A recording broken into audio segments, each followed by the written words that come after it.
Good evening, boys and girls. It is Patrick here, Eggnoc Poker. We're going to be doing a new video today, and we're going to be doing another session review. So, been getting quite a few of these, so going to be just chucking them in here and there, I suppose. I was planning on only doing these once every couple of weeks, but I got quite a lot of them. So, in order to get through them, I thought we would just continue the volume, to be fair.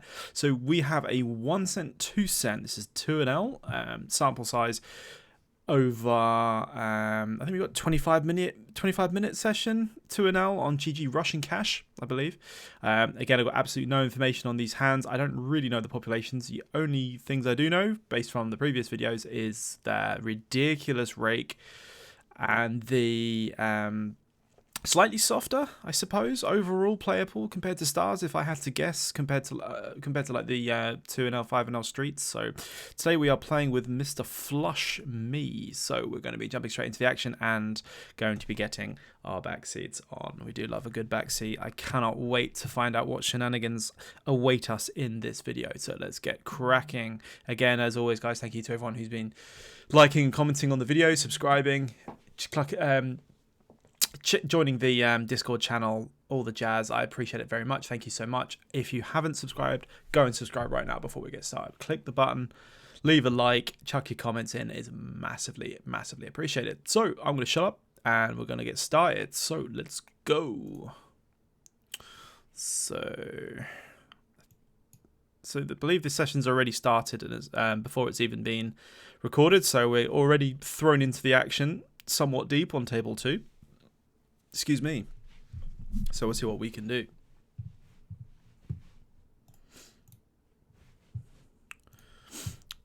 Give me 1 second. Let me just close one of these applications. There we go. Lovely. Excellent. Okay. So ace-8. Yeah, I think we should be folding this.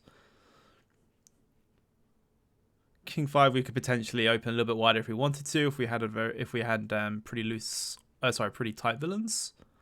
I think Ace King's going to be an easy open, as will be the 6s, table 1.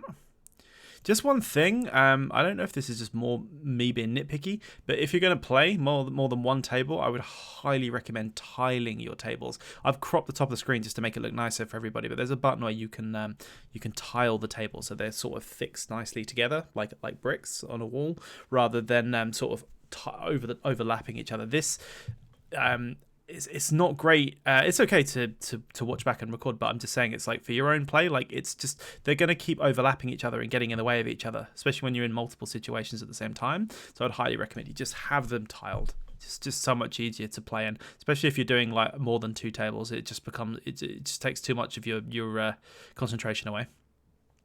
I like the big size. This 3x, I would probably go to about round 2.5 normally, but we are a little bit deeper with some of the stacks on table 2 from what I can see, so I do like a slightly larger open. One thing also is when the tables are tiled like this, as you can see right now, table 1 takes precedence over table 2, as in you cannot see who's in the cutoff and the hijack on your table 2, which makes a big difference, right? You want to see stacks, you want to have color codes, you want to know who you're against, etc., etc.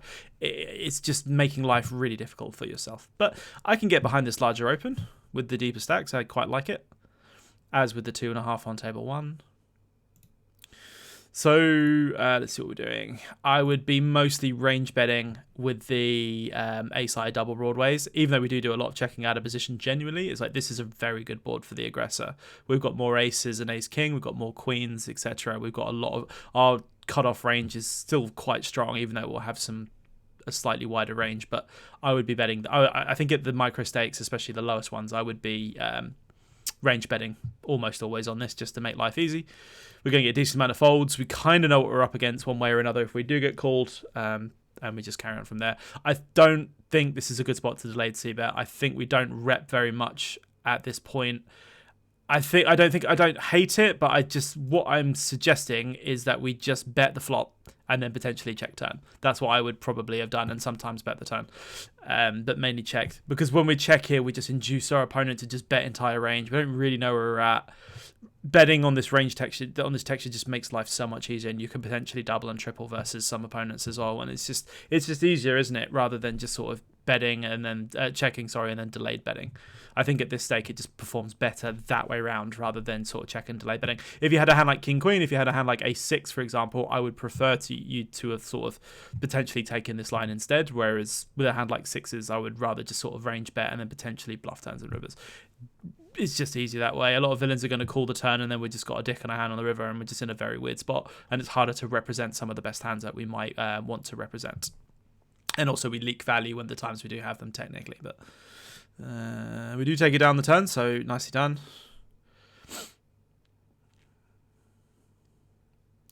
Jack 9 suited, yeah, I think we can just about open this one and under the gun. I know we have a super high rake environment, but this one's just about in there. I think overall it'll be open 2.5. I think 3 is a bit big when we're 100 BBs, just personally. I don't think we need to go that big. Don't think it's terrible with a high rake, but, you know, just in general. So we are four-handed, but we do have a gut shot. I would love to see just a bet for around sort of 40% or so would be nice. I don't hate a check if we're planning on potentially check raising, but again, same with table 1 in the previous hand. It's just so much easier to bet. We've got live equity. We're not going to check call this. I don't really want to check fold. I would have rather just sort of bet and then continued on certain turns and rivers. If we had a hand like Jack 9 of spades, Jack 9 of hearts, Jack 9 of diamonds, you may be incentivized to do some check calling 4 ways to sometimes realize, but at the same time, you know, whatever. I think with this combo, I would rather just bet though, to be honest, at these stakes, because now facing this large size, honestly, you just have to fold now. There's nothing you can do with his stack behind. Even if it went call, you'd still have to fold. Table 2, we open the ace 6 suited. Yep, nice and easy. Facing a 3-bet in the small blind. You are deeper, so you are a little bit more incentivized to call with some of your hands. But I think ace 6 suited, like these sort of lower wheelie aces, are a bit better to play. Like ace 2 through ace 5 at least, because they can make the straights as well. Ace 6 isn't awful, but it's kind of the kind of hand I would rather be aggressive with this than defensive, even in position. I would only sort of call this if I know that I've got a really, really bad player. Like if I've got a really sort of splashy recreational or a very terrible player just in general, then I would call the 3-bet even. But because we're deeper, but we're just going to have massive reverse implied odds against most of the population's range, and you're not really going to make a tremendous amount of money. Even if they got kings and you flop an ace, what you're going to do, you know, you're not going to get a lot of money, are you? If you flip, you're going to have to flop a flush or make a board like this against like kings or something. It's not really looking great. Because you're deeper, it makes it a little bit better, but at the same time, it's like I would rather have like ace 5, ace 4 than like ace 6 or ace 7 personally. Anyway, enough of that. So we do call, and what's happening on table 1? So we've got a lot of action here. I really don't want to see a call here multi-way. We're drawing just to a gut shot. This is why I wouldn't want to call 10. And I mean, I know we're getting a slightly better price now, but we could just call if we wanted to take a check call against a large size multi-way out of position. We can just have hands like we can have some better hands like this, right? I mean, we can have hands like. We can have some top pairs. We can have some like gut shots with like backdoor flush draws, things like that. You could have like ace jack of spades potentially. I mean, with like overs backdoor flush. No, I'd probably still fold that. Actually, I'm lying. I would just like to see a fold here. I don't think there's anything else to say. Yeah, that's fine. I would have preferred a bet though. Just keep it easy. We could just make a 40%-ish size on the flop and then potentially do some turn barreling against the weakest parts of villain's range. That's what I'd prefer. That's a better mindset and way to play in these games than checking to sort of call or realize, in my opinion. So we flop triplets on table 2. That's always good. This is a very good board for our range technically, but again, we're still exploitative priority in micro stakes, especially 2 NL. So I would just, if we have no information on this villain, well, I would check first as if we do have information. I'm assuming we don't, or I'm not being shown information thus far. So I don't know, to be honest. I think most small blind 3-bet ranges that do continue generally are quite strong, and I would love to start generating value now. However, if this guy's got like a hand like ace king, ace queen, ace jack and stabs, I don't want him to fold. The reason why I'd consider raising is because you block hands like ace king, ace queen, ace jack. You block you unblock backdoor combos like ace king of clubs, ace queen of clubs, I suppose as well technically. So it's like I would try and get more value here versus the pairs and potential floats versus like ace king, ace queen of clubs or something, spades, whatever, what have you. But like ace king off, ace queen off and stuff, you do block. So I would like to get some more value. I'd probably just raise it directly. We're deep. Let's make this like 23, 24. Like I don't want to sort of slow play this. I want to start attacking the value parts of villain's range. I don't think he's folding much of it. I don't hate call, but I'm just saying I would prefer just to raise directly. I do not hate call though. Let's see what we do. I like the way you're thinking about taking a little bit of time not to make snap decisions. I suppose that is somewhat relevant at micro stakes. Somewhat brick on the turn, apart from, I suppose, ace-8 suited pocket eights. Again, we can't even see what's going on with two tables with the tiling. Don't fold. Don't fast fold that big blind. Okay, so versus this tiny size against population, like this guy's either completely bluffing or he's got a hand like maybe 9s or 10s because he's going small, unless he's just like trapping something ridiculous like 7s or 8s or something. But again, I would just be trying to generate a little bit more value. If he does turn a flush draw, if he's still got like 9s through aces, I just feel we can get a little bit more value. Now is the time to put the hammer down somewhere around sort of 28, 30, I suppose, something like that, and then we can get a nice river size potentially. I don't even, if you know your villain's potentially quite really tight, like is representing like kings and aces, and they would to like pot this, I would actually like either calling or making a smallish raise to then jam river yourself. If you can induce the jam now and then prevent like 5, a 9, a 7, a 6, a club from scaring them, then you should raise the turn immediately and big to get that money in against overpairs. I think deep here against an unknown when they bet small, I would mostly say this is probably not a bluff, but it's just some kind of very like 9s, 10s, jacks that just doesn't really want to get raised, doesn't really want to check. I would just make a small raise here for value.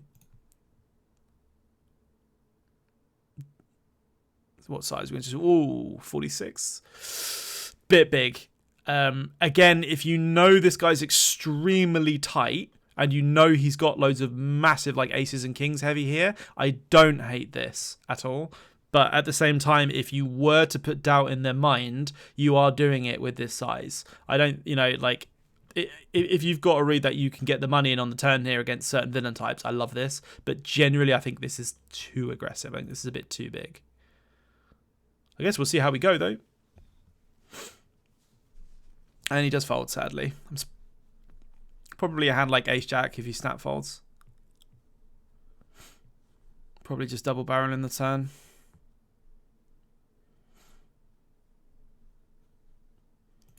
Ten eight suited, so I believe you probably could start opening that under the gun. I'm trying to think. I think because you're at NL2, I actually don't know if the rake, I would assume that rake is even higher at NL2 than NL like sort of 50, NL 100 plus. I would think you could technically open 10-8 suited for a small size.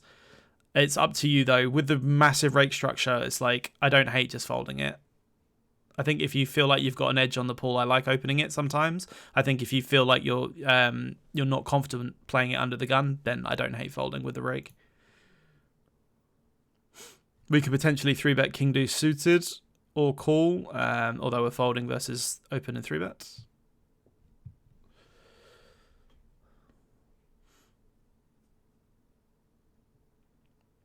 Easy fold with the 6-5, table 1, table 2 with the king queen. I think against population, again, it's like calling's completely fine here, and so is 3-betting, I suppose. The only thing with like king queen off, it's just like you can mix in theory, but it's just like because of the rake, I would just love to see a 3-bet like more often than not.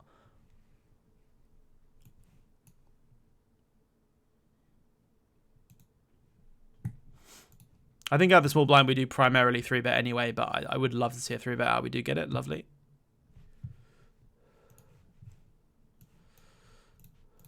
What's happening here? Sorry, I've got so much action going on. So we 3-bet the king queen. I like that. I like the size as well. I think anywhere sort of 10 to 12 is good.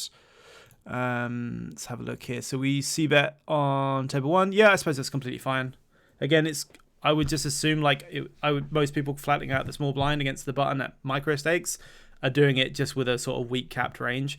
I don't know if 6-5 is strong enough to technically value bet here. I suppose you do get a little bit of value. I would assume his range has got quite a lot of like decent sort of unsuited Broadway, like ace-jack off, ace-queen off, ace-10 off, middle to high connectors, and then some sort of mid small to midish pocket pairs. So I don't hate checking this back or betting. I think both have their own merits. I think personally I'd rather check this back and bet more with a diamond, but I don't know how relevant that is at micro stakes. It's probably okay. I'm trying to think if it honestly makes you money more to check back or bet, and I think it's probably close to both. So we take it down with the king queen, table 2. That's nice. Well done. I think we should be folding the king 4 again, unless you've got very, very nitty blinds. You could potentially over bluff or over open, I suppose. Easy folds, pitch in. King 9's a very, very low frequency open from the cutoff. Again, high rake, so you could probably get away with not opening it, I would probably guess. Unless you know the blinds are over folding and the button's very tight and you feel like you've got a pretty strong edge post-flop. I do not hate folding it. I think you should be mostly folding.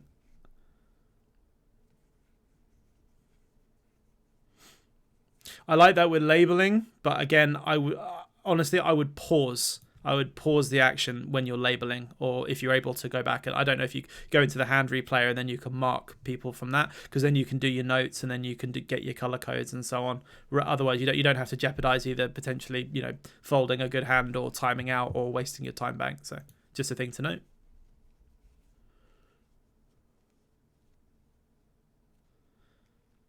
I'd love to see a 3-bet here with the ace-8 suited. Looks like we're pondering over 3-bet and fold. No. So we should really be 3-betting ace-8 suited. So just as a thing, just first of all, theoretically, like our small blind 3-betting range overall is like really, really strong. Like it's got a nutted value edge. Sorry, nutted value range even. And then we've got all like suited ace-X. We've got a couple of like king 5 suited in there, I think. And then we've got like sort of 9-10 suited. I think there's a smidge of 8-9 suited. I think it's mainly sort of 9-10 suited plus, but it's like really strong to mid, like high connected cards. Lots of suited ace-X, for example, like king 9 suited plus. We've got some offsuit broadways in there. We're quite strong. We're quite a strong condensed range. Like ace-8 suited is just not only miles ahead of the button, it's absolutely clear value, but it's just like it's too good to throw away. Like we have to 3-bet that.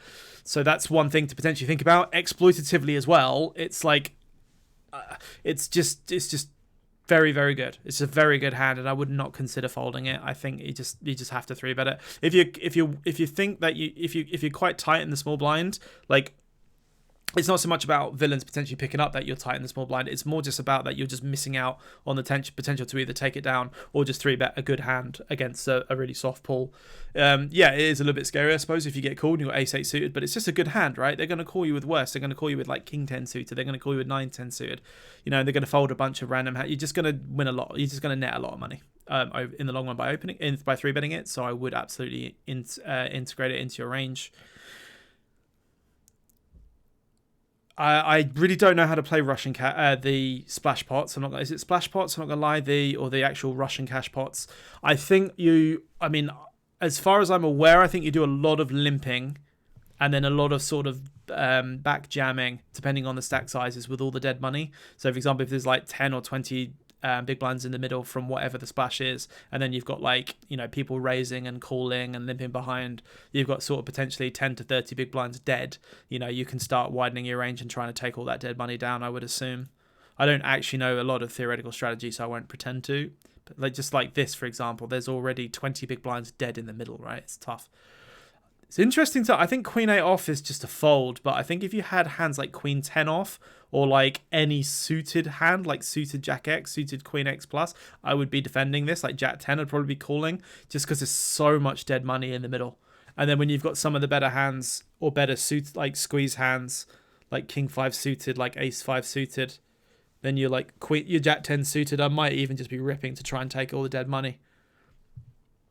Interesting though, very, very interesting. Easy open with the king 10 off.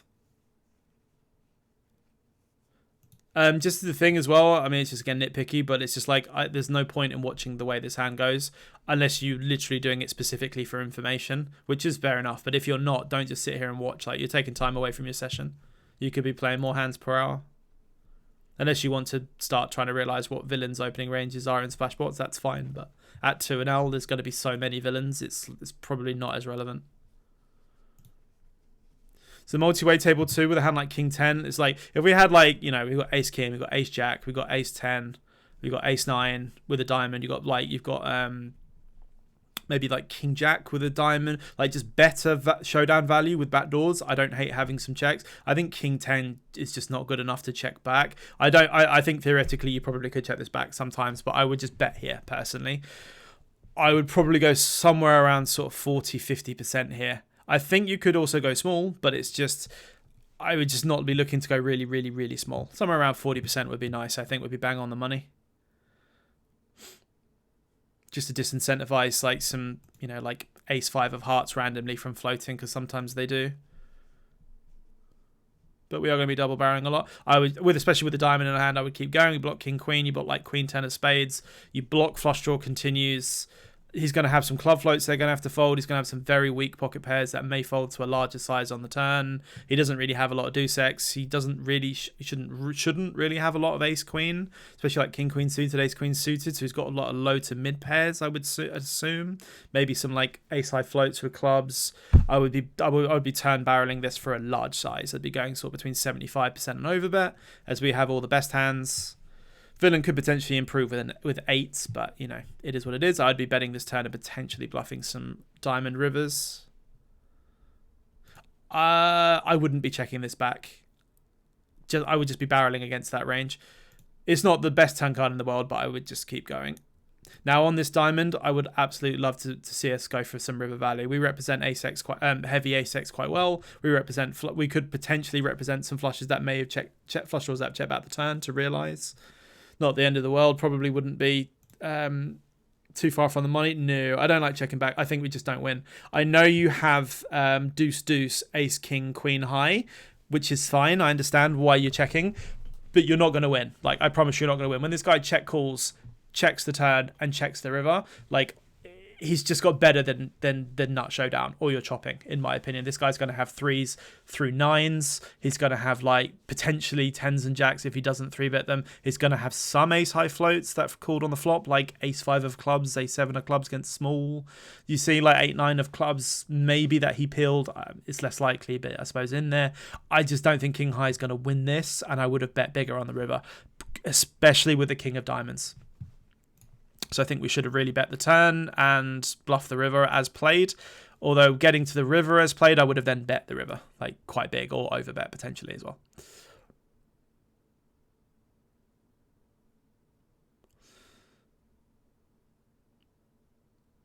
Well, maybe not overbet, just big, I think. Anyway, so 4-5 suited in the small blind, I'd just be pitching. Same with the jack 4 offsuit. So with your smaller connectors, like just as a thing, you can 3-bet them from the small blind and the big blind against against all positions. Like some of the time, like 25 to 30% of the time, give or take. I don't think they're very good 3-bet candidates in these stakes. I think you're better off waiting for like a suited king 5, a suited ace 4, a suited queen 3, etc., etc. Just with, you can make a decent flush. You've got a better blocker. You've got a high card, for example. Just because I don't think a tighter UTG and hijack ranges in these populations, you're better off having a suited blocker as a bluff than like a suited connector, and you're better off just realizing, because people are going to play so badly post flop, why 3-bet and get 4-bet, and why 3-bet against really tight ranges that probably aren't going to fold, especially when you unblock their range. For example, you don't need to have 4-5 suited as part of a 3-betting range because you're playing exploitative, right? You don't need to really care about what your overall range looks like at these levels. I can open 3s or fold. I can get behind either at this rake environment. Table 2, what do we do here? Button, small line, big line, cut off. It's okay to call here. I think we're mainly calling. You're probably doing some squeezing. I think multi-way. I know heads up, you're mostly calling.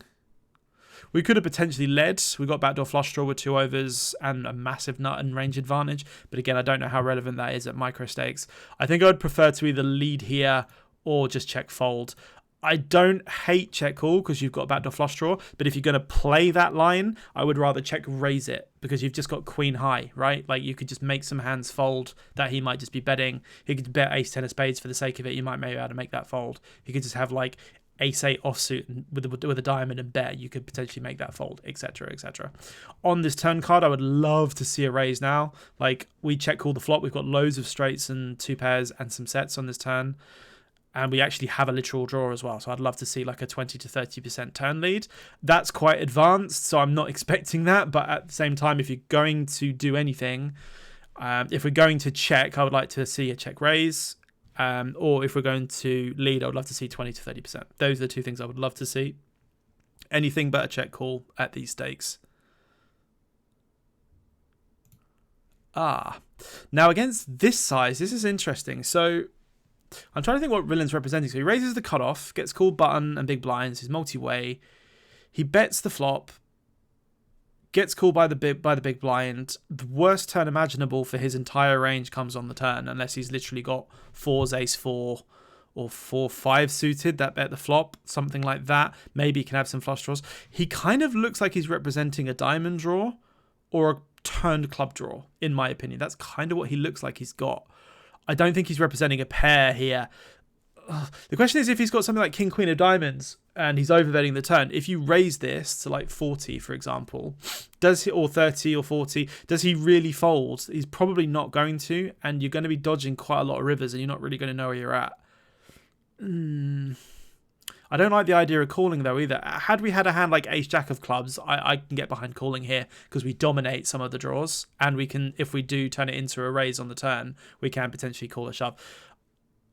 I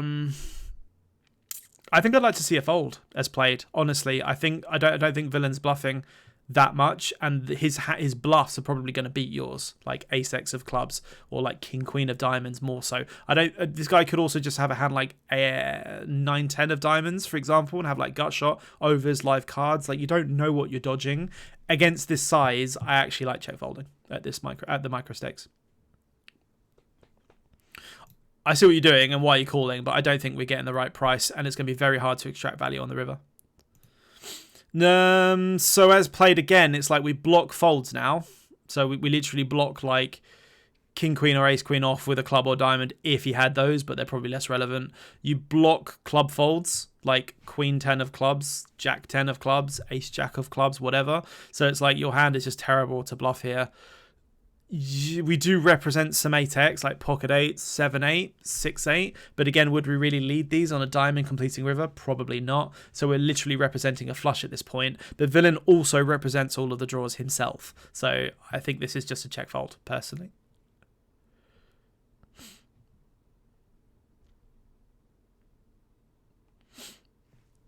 See what transpires. Villain Mr. Sid Vicious 777 is thinking. Why do I think he's got like a turn set of 5s or something weird? Or like a set of 6s. He's got the ace king of clubs. Wow. So this is funny. So had we led the turn or check raised against a smaller size from him, he would have continued. And if we got there, we would have been dead. Wow. We're fucked either way. I don't think we could have played. As played, I think we should just be check folding the river. I don't think we would be leading this river. And either led the turn small and then versus overbet, I probably would have check folded. Could have potentially led the flop, but check call's also fine, and so is check raise.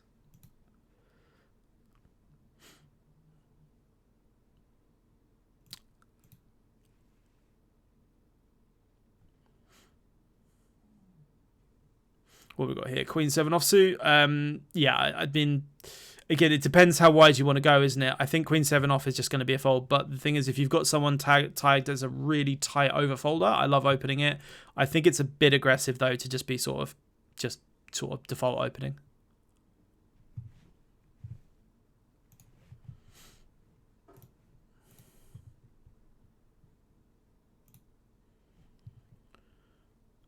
Folding 6-7.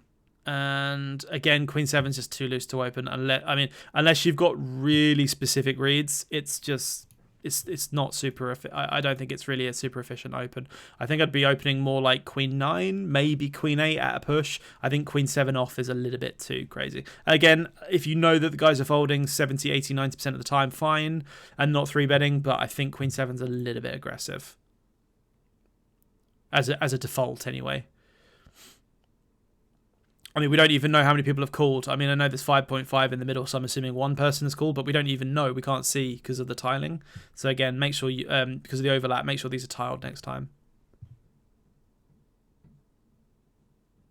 So we get here with the absolute worst offsuit queen we're ever going to get here with. You know, obviously we can get here with hands like queen 3 suited and queen 4 suited and so on. I think queen 7 off, I mean, it's kind of dicey between, do we want to bet these for value or check? I think at micro stakes, again, I would just probably be betting. I'd probably just be betting range small. And fold in 9-7. Problem that with the 7 is we block like 6-7, we block 7-8, which is a little bit annoying. But at the same time, we still get value from hands on the flop, so it's all right. So spades are going to develop, I suppose, like ace-3 of clubs, ace-3 of diamonds, ace-3 of spades, ace-3 of hearts, etc., ace-4 of clubs. Some of those like ace-high floats against smaller picked-up equity. That's a very small part of range, I suppose, that didn't 3-bet and called.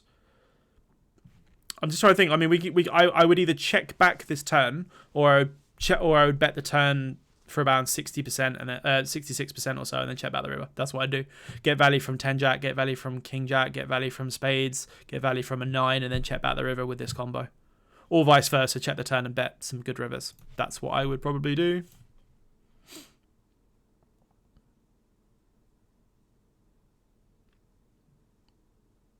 We changing our mind? Okay, 2/3, yeah.